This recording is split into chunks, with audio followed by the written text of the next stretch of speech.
Hello, and welcome to the Louise Elizabeth Podcast, formerly known as the Happy Lifestyles Podcast.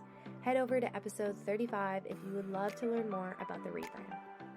This space is a space for me to talk about anything relating to holistic health living, mind, body, lifestyle, spirit, business, and so much more. In my opinion, health is a whole lifestyle, not just one thing that we work on. I will be getting transparent with you, sharing information that I have learned that has supported me and things that I'm currently learning and working on myself. Living a happy and holistic life has changed my world, and I hope to inspire you to do the same or give you the tools and resources that you can take away into your own life. I am a 620-hour registered yoga teacher. I am a registered holistic nutritionist and a professional network marketer in the wellness industry. Thank you for being here. Let's get started with today's episode. Hello, everybody. Welcome. I'm so excited to have the lovely Rachel here to talk with today. I won't get too much into our story, but it's just funny. We ended up on a call and sat there and talked for like an hour or something. And we're like, okay. Yeah. We're like, we need to wrap this up. So I'm super excited to be on this podcast episode and chatting with her. She has such a beautiful wealth of knowledge. So welcome, Rachel. I'm super excited to have you here. And third time's a charm to make it happen. So yeah, let everybody know a little bit about you, where you come from, your background, and anything else that you want to share. Yeah, hey world, and thanks for having me. I'm Rachel Cringoli, and I'm a spiritual wellness coach. So my background was in women's oncology and hospice nursing. And I was in that world for about 14 years.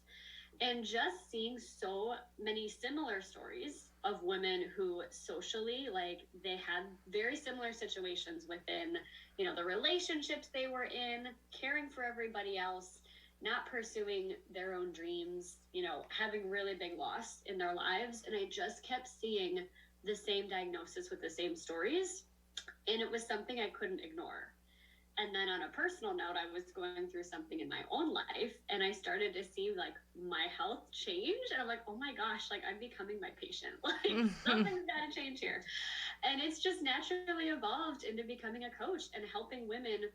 Really, I say I'm your life coach for your health and happiness, of going after the dreams that you want, making the change that you want in any part of your life. Health is so encompassed, where to me, I'm like, if you wake up breathing, you're well. That is wellness to me. So let's make it the best day of your life every single day. And to me, that goes hand in hand with physically being well. Yeah, I love that. And my listeners know that I preach about mindset. It's you can eat right, you can exercise right, and that's important. But if you're not working on what's going on in your head, your happiness, living a life that you align with, I'm not going to say it doesn't matter to eat healthy and exercise, but it definitely contributes to that. Absolutely. And it just doesn't make as big of an impact if you're not sharing what's going on in your head. And I actually shared a story yesterday. It's funny that you said that about my personal physical body journey from quite plump to quite skinny to muscular. And at every stage of that, because I was always trying to lose weight, I appreciate everybody saying you gotta love yourself, you're beautiful no matter what. But at the end of the day, I don't want to take away from the fact that sometimes you're unhealthy and you recognize it and you're trying to lose weight because it's a byproduct of being unhealthy.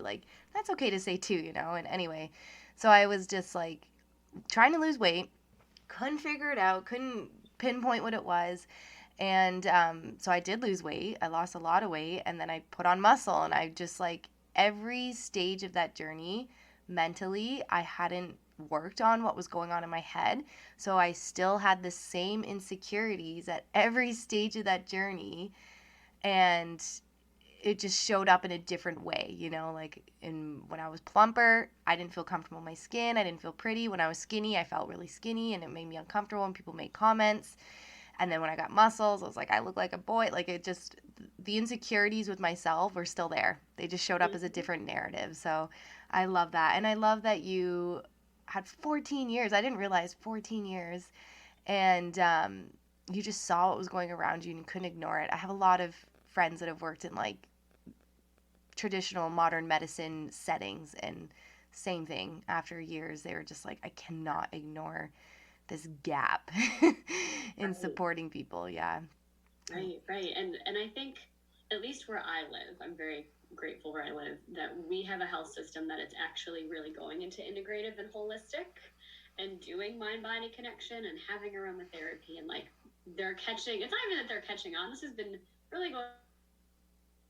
And now more mainstream systems are starting to adopt and see, like, oh, wait, what is going on over here? Like, this is working. All Yeah. these integrative, right?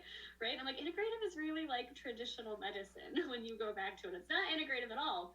But some hospital systems are actually taking note because it is working outside of their care. Yeah. And they're like, oh, maybe we should start taking note. So I love that it's actually becoming more, Yep. utilized even in traditional hospital systems, Yep. while also believing that there's another way to prevent you from going in the system, period. But if you have to be in there, like, they're getting there. They're getting there.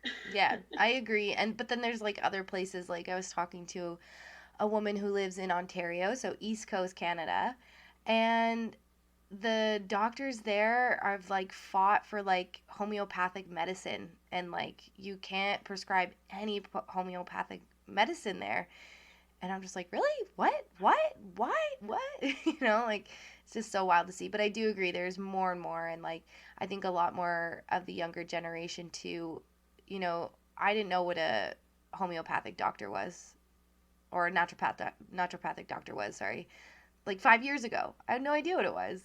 And now I feel like there's so many naturopathic doctors and people in school. I'm talking to a lot of people in school to become one. So it's just like nice to see like, okay, I want to be a doctor, but I want this other lens on how I can support people. So that's really lovely.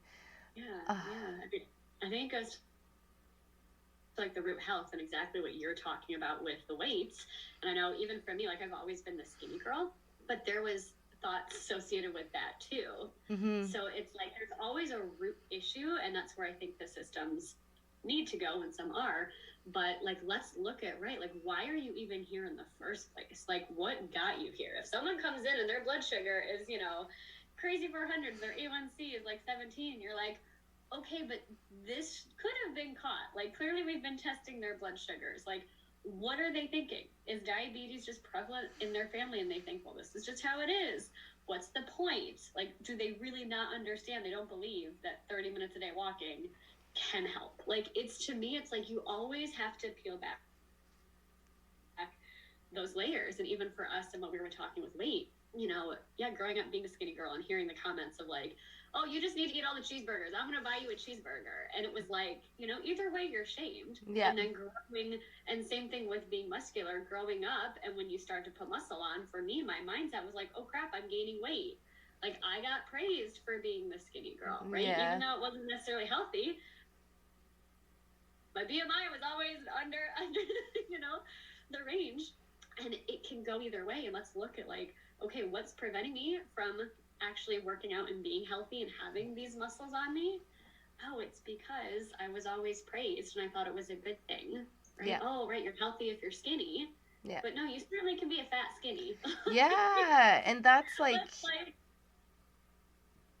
there's different realities to it. So, yeah. right, if you want to make a change in your life, especially your health, you have to connect the mind. Yeah. And like I know we were talking about this before we recorded, but even this, like, I call it the toxic positivity, where like to me, you can't just think your way well. Like you have to deal with the emotional process behind that. Like you can't just think everything's gonna be okay. I can lose this, right? Or whatever your specific thought is. Like you need to actually face what's uncomfortable here. Of like, okay, how did I get here? Why am I eating the cookie? Why am I avoiding going to the gym? Like, and get really lovingly honest with yourself. And that's where I think, you and I really come in to help as coaches to be like, we're going to hold you through this. Like, it's okay. You have to go through this intermittent phase where your brain doesn't want to. Your brain just likes the facts, and it's like, no, we're just gonna like fast forward through this. Yeah. And that's why when you're on these diet cultures and etc., it doesn't work, because you're not doing the mindset behind it. You're just pushing through. Mm-hmm. And if the mind and the body aren't saying the same thing, they can't keep it going. Like eventually, like they figure each other out, and the body's always gonna win. Yeah, the body is literally always going to win. Like, it doesn't matter what you. Yeah, I always talk about this in my yoga classes too. Actually, so for me, like, I teach a vigorous flow. Like, I do teach flow. Like, but like what I also sprinkle into how I teach is very much mindfulness. And I like to ask a lot of questions. What does this feel like? Where do you notice sensation? Because so many people are also super disconnected from their bodies, right? Like, we live in a time where being bloated or PMS or what are some other, like, acne, like chronic acne, things like that, low energy is normal. Nobody wants to talk about it. Nobody realizes that everybody else feels that way. We've literally normalized it, but that is your body trying to send you signals like, hey, you're doing something that I don't really love. Can you please stop? But because we're so disconnected, first off, a lot of people are disconnected from their minds. They have no idea. Like, if someone were to ask me, like, what's on your mind, I could tell someone. I could tell them what's on my mind. I'm very aware of my thoughts and what my worries are right now and my stressors. Like, I have a very, very clear connection there. Where some people, if you were to ask them what's on your mind, like, they probably couldn't tell you, or they could tell you something that's like really big. You know what I mean? Like, I just got fired and that's what's consuming my mind. But what else is consuming your mind? What thoughts are spiraling out from that? Because there's probably a long list of insecurities that are spiraling out from whatever your big stressor is, the fight or flight response that's happening right now. So that's like a big part of what I like to do, because I realize like so many people just don't know, like, where are you feeling sensation right now? In my leg. Where in your leg? My leg, Right. Yeah, so it's not a... What does it feel like? Right. And Yeah. like, right, and the nurse in me is always like, no, like, what's the sensation? Like, give me more. Is there a color? Does it move? Is it warm? Is it cold? And like helping people drop in their bodies, and then when they realize, like, oh my gosh, this is my physical trigger, like, this is my physical warning sign, like, you can't unsee it once you experience it. And it's one of my favorite things to do with my clients is like, just like you said, like, okay, if you've lost a job or you're looking to change careers or there's something bothering you, I like to play the and game. And it's like, okay, and and you just keep peeling back the layers, and you ask them, okay, where, like, what's feeling uncomfortable in your body right now? Yeah. And you'll be able to identify it right away.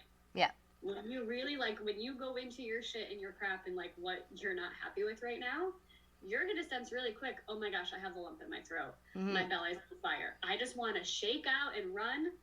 Right? Like, we all have our unique things. Mm-hmm. And once you see it, it's like, oh my gosh, in all of my real life now in real time, I can catch when something isn't aligning to what I truly believe or what I truly want. Because you're like, oh, there's that lump in my throat. Okay, what's going on here? What am I afraid to say? Or what's going on that, like, I don't agree with? Or what am I avoiding? Right? Again, going back to the gym, like, I don't want to go to that machine, right? I don't want to be embarrassed, etc.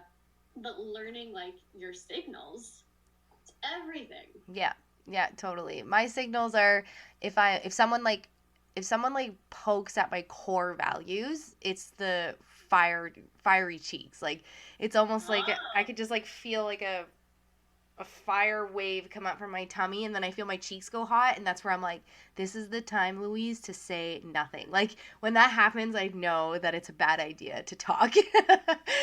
And then my other thing is when I'm, like, really stressed. This one's more of an emotional response, though. I get really, like, when there's a lot on my mind, or if I'm, like, not really paying attention to my mind, I get really short-tempered, just, like, very aggravated, like, nah, leave me alone kind of thing.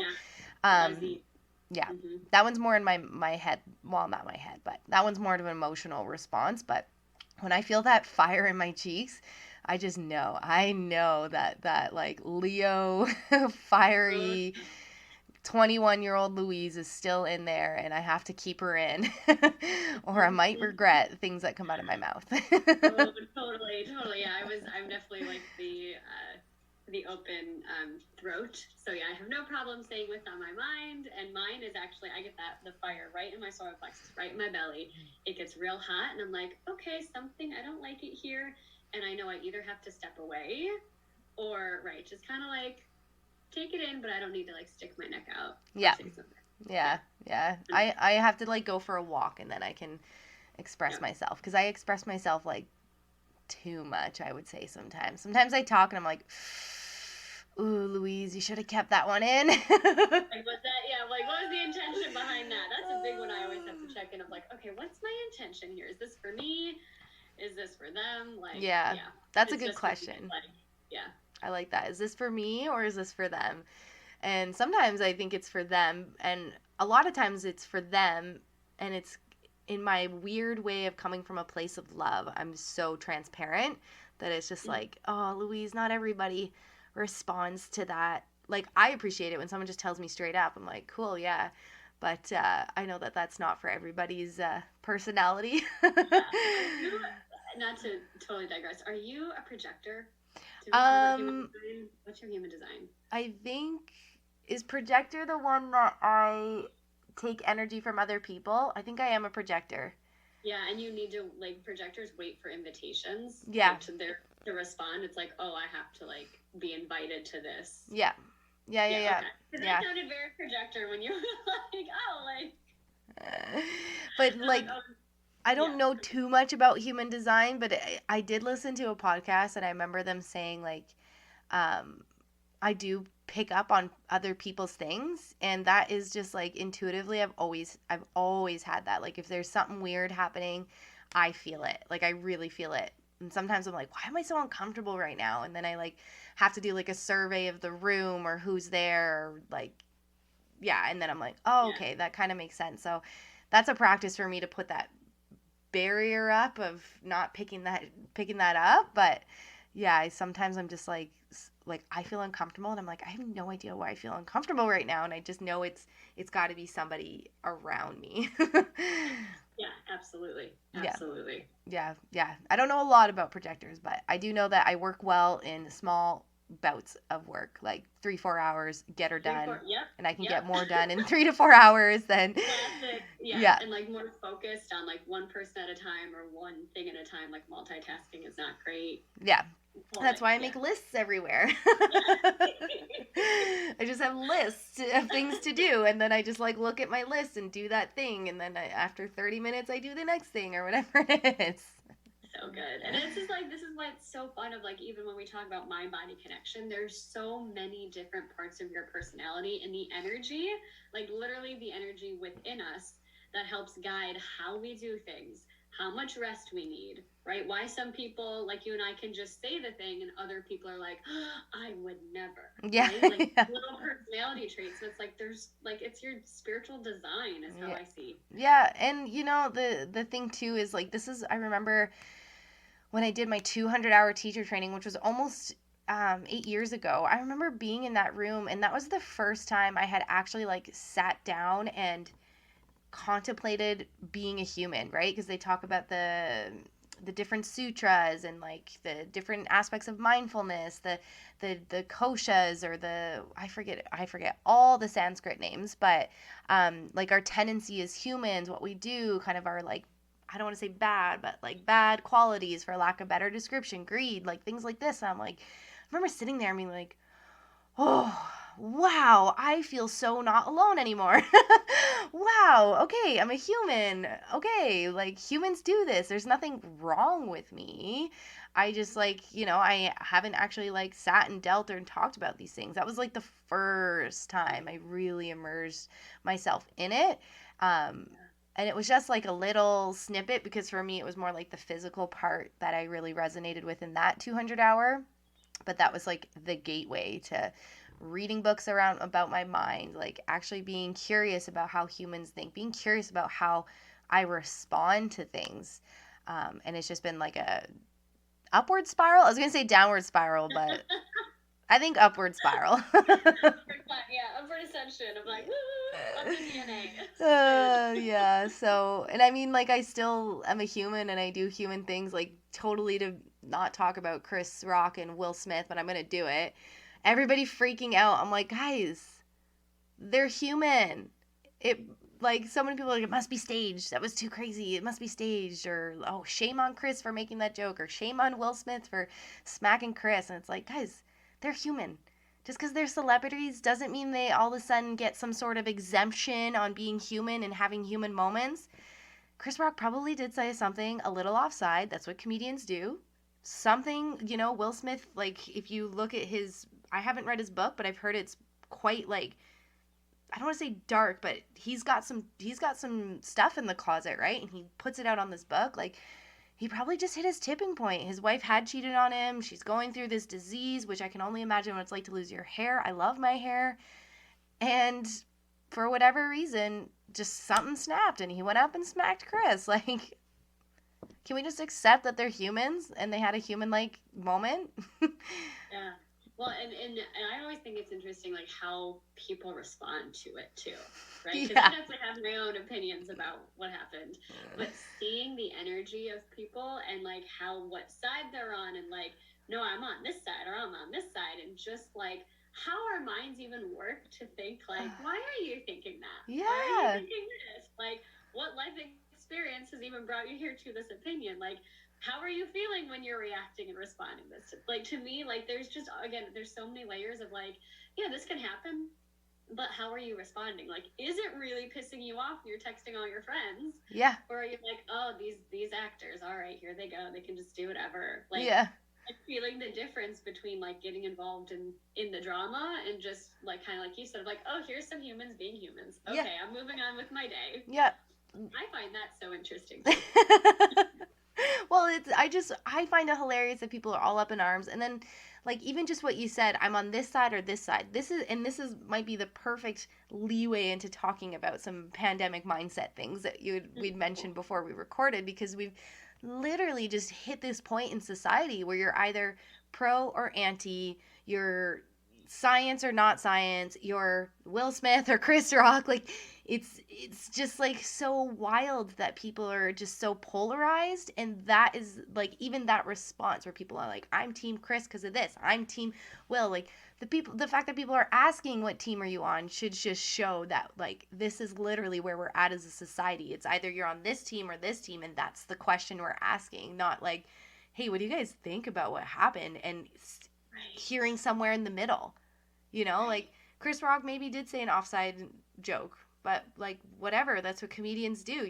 Chris Rock or Will Smith did smack Chris Rock, whatever. Like, are you totally innocent in your words and your actions? Have you never smacked anybody in the face? Like, like, I smacked somebody in the face when I was in my 20s. I said it. Like, guilty. Yeah, like, it's, you know what I mean? Like, it's just like, and I mean, yeah. Part of the issue too is putting, like, celebrities or influencers even, or just anybody who is in the spotlight on this pedestal, and it's like, well, they are still humans. That's why, some gurus head down that crazy path where there's these documentaries on Netflix. You're like, oh my god, that's wild. Or, like, what's the word I'm looking for?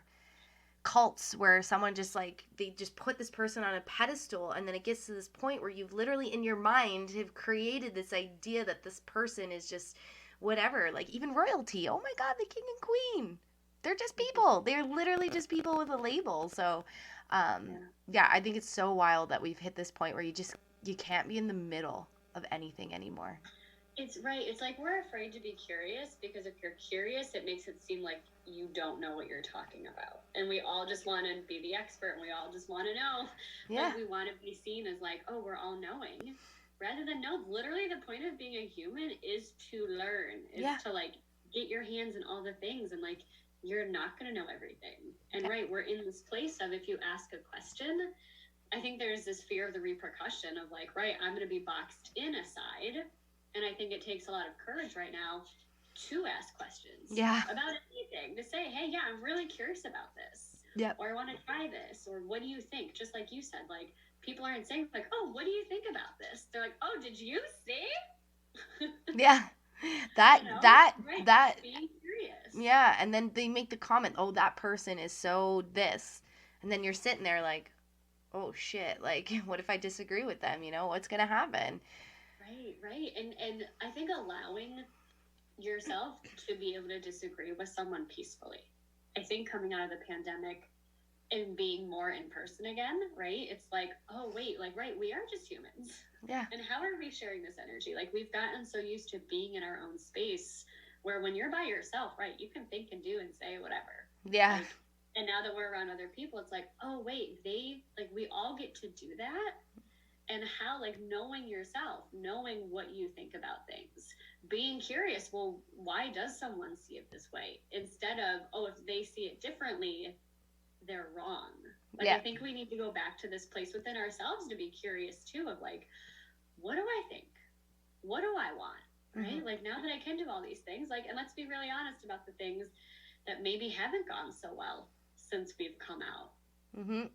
right? And what we want to do different. And like you and I were talking about the gym and getting back, where like we've noticed we've lost some strength in areas, and it sucks. Like Yeah. for me personally, I'll say for myself, like it sucks. I've had to be really honest of like, man, I could have been so fit in this time, or I could have been outdoors doing these different things, and like I did get sucked in a little bit to like my work and being inside. And now that I'm like, oh wait, no, I don't want this anymore. Like I have to really actively look at, well, why did I get away from it? And like how am I feeling right now? And like where do I want to go? Yeah. And just kind of being really honest of like, yeah, I'm a little disappointed that I'm here now and I'm not in the shape that I want to be. And at the same time, like, what am I going to do about it? How Mm-hmm. do I want to feel? Like, I know, and anticipating, right? When you like start lifting weights again, like it hurts. And I don't like that phase. 5 pounds feels like 50 pounds. It does. And I've avoided it because I'm like, I don't want to feel that burn. And I've had to do mindset work of like, okay, actually visualize, like, you know what the burn's going to feel like. So let's think about it ahead of time. Mm-hmm. Let's prep for it. And let's see the burn of like, oh my God, thank you, muscles. You're turning on. Like, I know this. I know it's going to hurt, but like, you're going to be so big and so strong. And when you squat down, your back's not going to hurt. Like, it literally, it sounds so simple and so silly, but it's getting your mind and your body talking together in that way. Yeah. You're like, oh, you just feel so relieved. And I think when you feel that sense of relief, it creates safety, that like your mind and your body are going to be able to go do that thing that you've been so scared to do. Yeah. Yeah. That's actually great. I love that. Like the talk up. I was thinking about that. I was like, I do that without even realizing that's what I do. Like, you're going to be okay. You've got this. You can, this. Like, it really helps to talk to yourself. Like, pep talk yourself. Like, don't be afraid to just be like, you got this. Some people pep talk themselves out loud, you know, or like, you look at like professional athletes before a game or a race, like they'll have music in and like they've got their head down. That's because they're pep talking themselves, you know. They're in there like getting pumped, like, yeah, you got this. You're the whatever. You're the champion of the world. You're the this. You're the that. You're focused. Like, that's like something I've unintentionally went down when it came to snowboarding, because I used to like go and do things and freak out and be like, oh my god, oh my god, oh my god, oh my god, oh my god, oh my god, oh my god, and then I would eat it because I couldn't pay attention. But if I was like, you got this, or like flat base, or point your finger forward, like I would actually talk myself through it and be like, what's one thing you're gonna focus on? And sometimes that's all you gotta do. You gotta focus on one thing, like literally pick one thing. I'm going to the gym and I'm excited. I'm going to the gym and I'm excited, you know? And then you get excited and you go to the gym. Like, and then you're at the gym and you're excited. And then the rest kind of makes sense. Right, right. Like put on the playlist, like text a friend, like do whatever it takes to get yourself to that place. Because sometimes excitement, like it works. Other times it's like, oh no, I'm not excited. I'm not doing this. So Yeah. it's like, okay, I might not love this right now, but like, why am I doing this? Yeah. Like always go back to that why of like, oh yeah, because I want my quads stronger so I can snowboard. Yeah, Right? totally. Yeah. I always go back to the why. Like, why are you doing this? Why do you want to go to the gym? And even from there, still, why? I want to go to the gym because I want to be strong. Why? I want to be strong because this. Why? Well, this will make me better at this, you know? Like, ask why, you know? It's always Yeah. And I think we're so sorry, that's my dog. I know, Right. it's just laughing, the little. There's a truck outside, so he might go a little crazy. Um, but yeah, even and I think even now, right? Like finding the humor, but finding that curiosity again of like being honest with yourself. That's what I wanted to say. Of like it's okay to want these things. I think we get scared and we stop ourselves of like it's like what's the point? I Yeah, think we get stuck in like, well, I'm this is just how it is right now, and I yeah, know it's gonna be hard. I'm gonna have to do work, and like that's where the conversation goes automatically in our brains instead of bringing it back to like right this ease and safety with our bodies of like okay but why do I want this mm-hmm, because your body's always going to tell you like your organs your cells your spirit it's always going to speak louder than your brain when you give it a chance to mm-hmm. and I think we just get scared of like ooh if I see the truth like I'm going to have to do something about Yeah, it and so it's easier to ignore it and again I think that's where like for me and my life coaching has just changed my life of like mm-hmm. oh I have the tools now that even when that happens when I want to go to avoid it I know it's not pushing through I don't like the pushing through energy but it's I know how to meet it and how to deal with it I Yeah, know how to handle it when it happens. yeah. And even that, what you're saying, like, oh, it's easier to just ignore it and push it off to the side. Well, two things to that. Is it easier though? Like, like if you're in your head the whole time, like, oh, I should go to the gym. I hate the word should, or I really don't. I always, whenever someone says I should do this, I'd be like, should or could or want to, like, change that should. But in your head, oh, I should have gone to the gym today. I should have done this today. I should have done this. I should have done that. Is that easier though? The whole, like just to play devil's advocate? Because there are some people be like, oh, it's just easier to accept this. But is it like, a sore back, Right. low energy, not being happy, or thinking the entire thing about your shoulds? Like Mm-hmm. maybe it seems easier because it's in that comfort zone and humans are habitual and, we love what we love kind of thing. But at the same time, it's like, is it though? And at what cost? Always at Right, what right. cost? Because your body has one response to stress. Like you're literally like your brain that takes in the stimuli or the thoughts, it has one response, one way that your body goes through this whole chemical reaction. So again, at what cost? Because thinking about your should haves, could haves, what I should be doing, still has a cost in your body, whether you realize it or not, because most humans these days are under some sort of chronic stress, whether we realize it or not, because our bodies have kind of adapted to constantly being flushing through all these different hormones. Right, And, that has an effect in your body too. And that shows right, up down the line, diabetes, the insulin, the production of hormones, and that response not working properly. Like that plays right, into effect.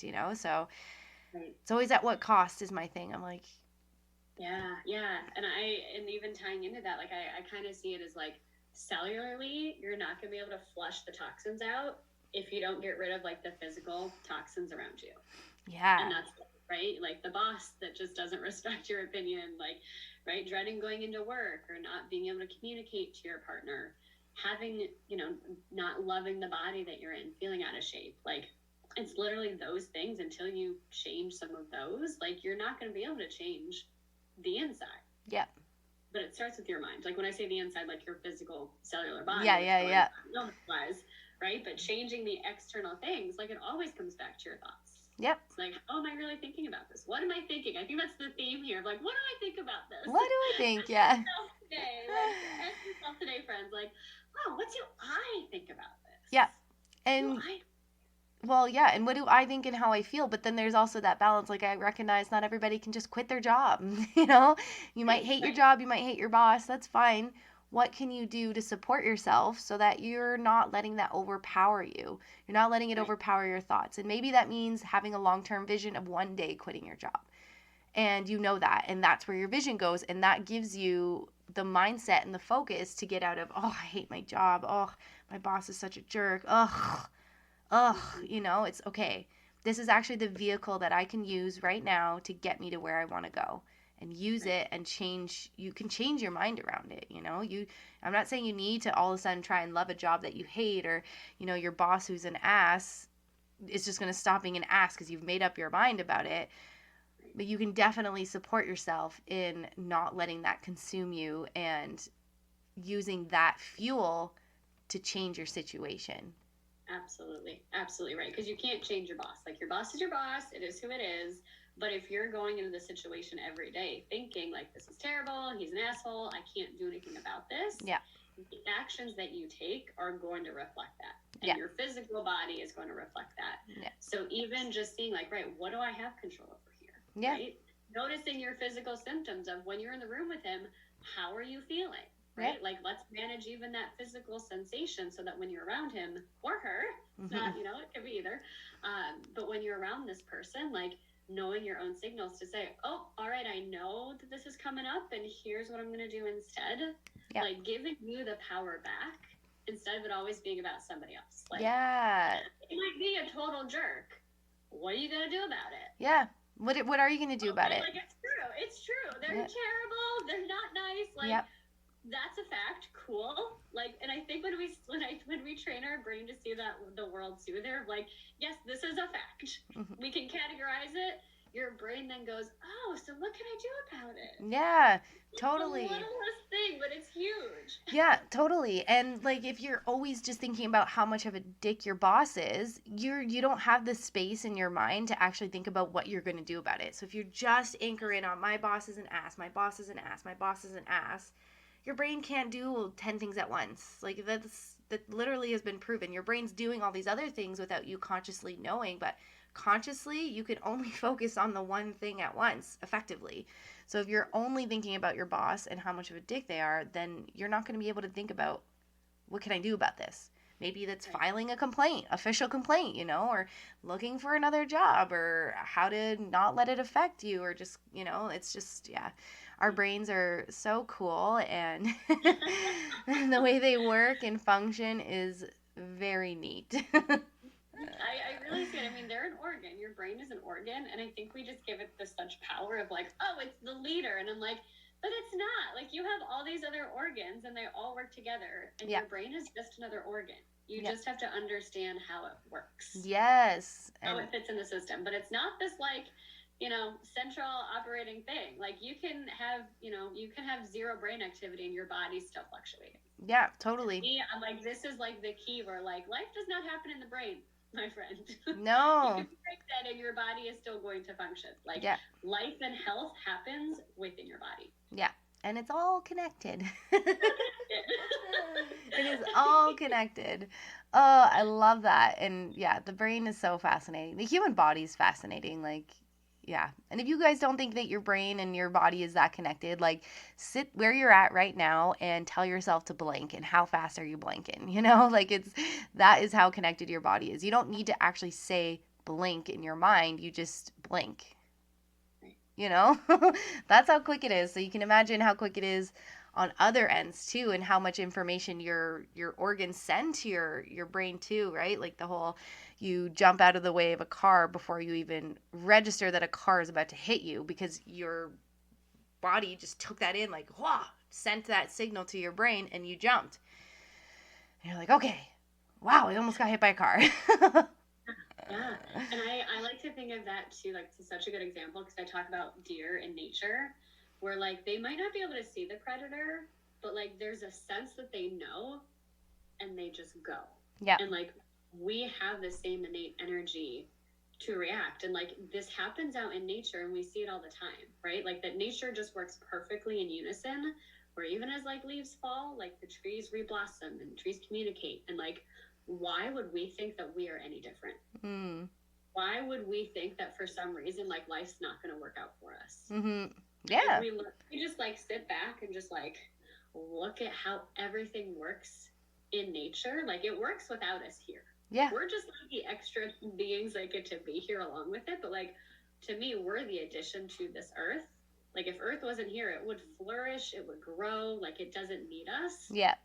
For us to be here, of course, everything, this is getting meta into physics and everything is designed for us to live in this highest, most abundant expression, to have everything. When you were talking about greed earlier, like, right, like, flipping that narrative of like, No, of course, like if you're in the right energy, everything is going to come to you. It's the natural law of the earth that we live on. And we've detached ourselves so much of that. And Mm-hmm. even just tying into like being curious again. Instead of being right or wrong, let's be curious about what your life could look like if you get really honest about what you desire and what you want and what you're just not happy with right now. Yep. And that's not a bad thing. That's evolution. That's how you become more of yourself. Like when you can just really accept that, like, oh, your life changes so fast. It does. It really You're not does. right. Yeah, it really does. And like it's not even woo woo. It's literally like Newton, is it Newton's first law or third law or whatever? For every action there's an opposite and equal reaction. So if the entire time you're thinking in your head, and again, it's not woo woo, it's been proven. There's science to prove that your thoughts create energy waves. And if you're just thinking and worrying and a lack of abundance the whole time, it's exactly what you're going to see. That's exactly what's going to come into your life. That's exactly what's going to happen. And if you're thinking abundance and this is what I want and this is where I go, there's a reason why, like, when you all of a sudden you've decided, I'm going to buy a Tacoma, you never see Tacomas, but you see Tacomas everywhere all of a sudden, right? Your brain has this power to be like, yeah, here's the antenna. This is what we're looking for. We're going to bring this in. And then you see Tacomas everywhere, everywhere. Or you think, maybe I want to have a baby. And all of a sudden it seems like everybody's having a baby everywhere, and there's babies everywhere. It's just how it goes, Don't ignore those signs. They're signs from the universe, from the law of what you put out comes back, like whatever you want to call it. If it's too woo-woo to say universe, but they're signs to follow whatever that gut feeling is that you're having, because all of a sudden it's there in front of you. Right, right. And the reason you see the cars is your brain says like, oh, this is important, pay attention. Right? Yeah. You're spending a lot of money on it. Your family's gonna go in there. You need to make sure it's safe. Like there's these deeper properties. So your brain gets the information, the subconscious information from you of why it's important to focus on it. And so you can use that rule for anything in your life of like, no, this is why it's so important to me.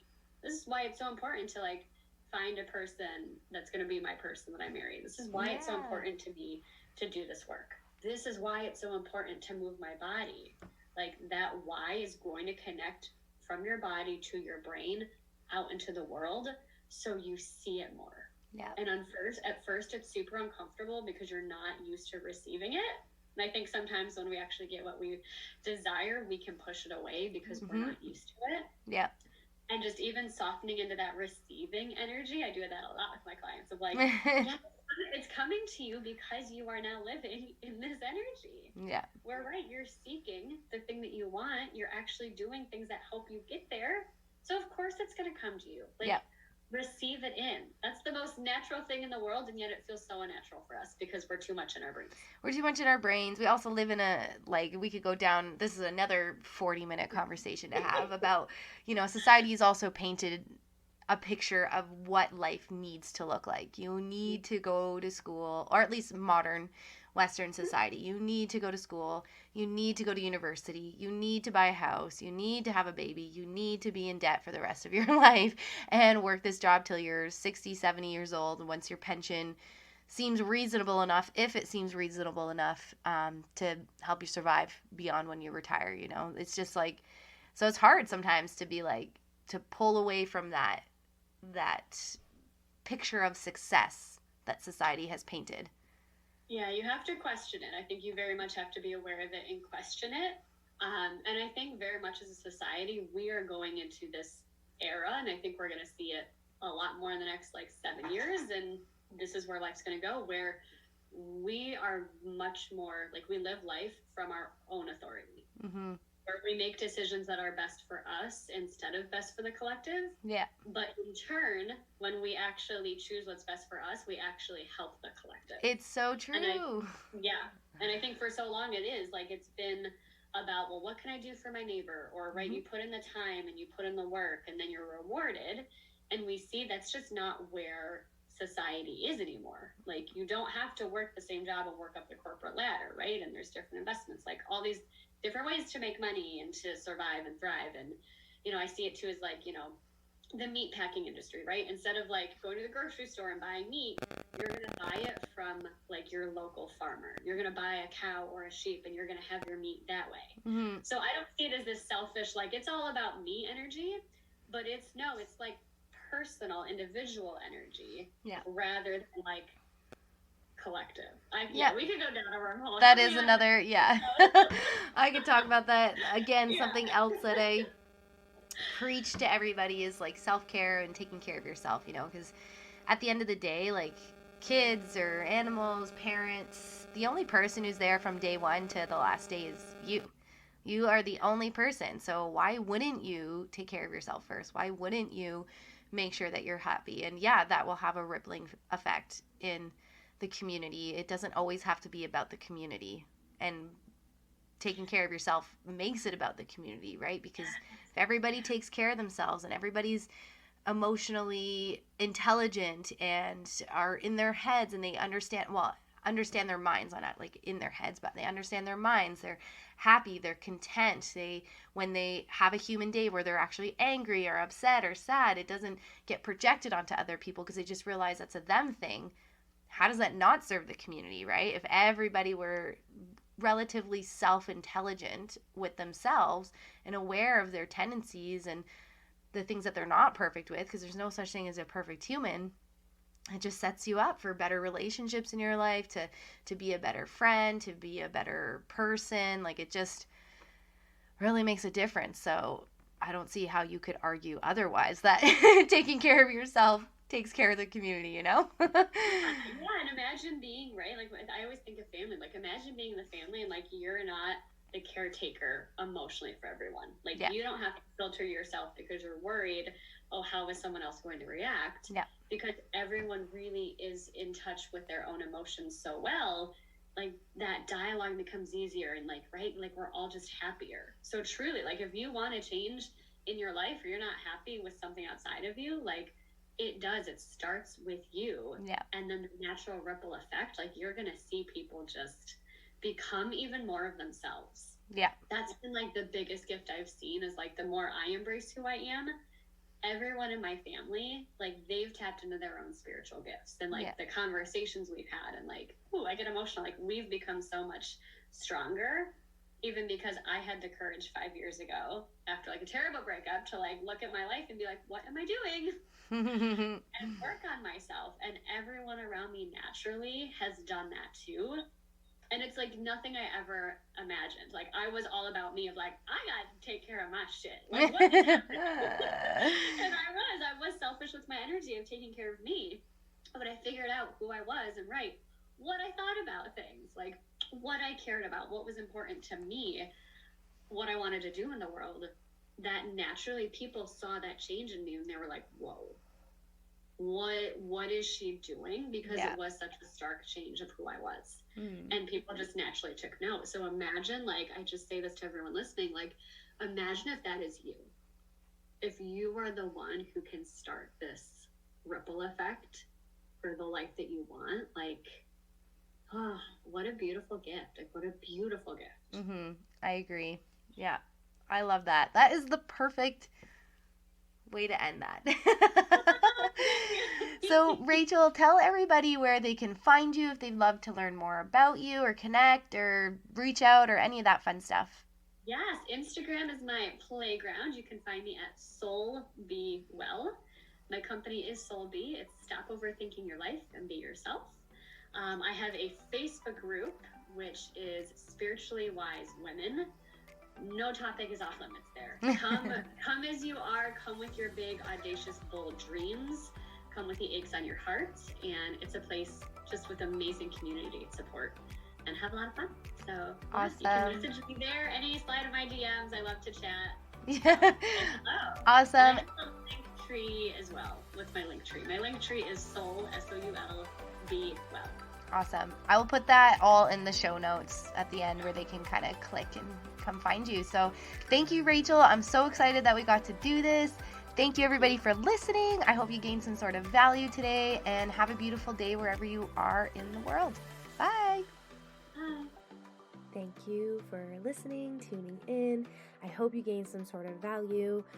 Please, if you could take a couple minutes of your precious time to either leave a review or share on your socials, tag I am Louise Elizabeth, and help me spread the word of holistic health living to the entire world. Maybe that's a big dream, maybe not, but thanks again, and have a beautiful day wherever you are in this beautiful and incredible world of ours.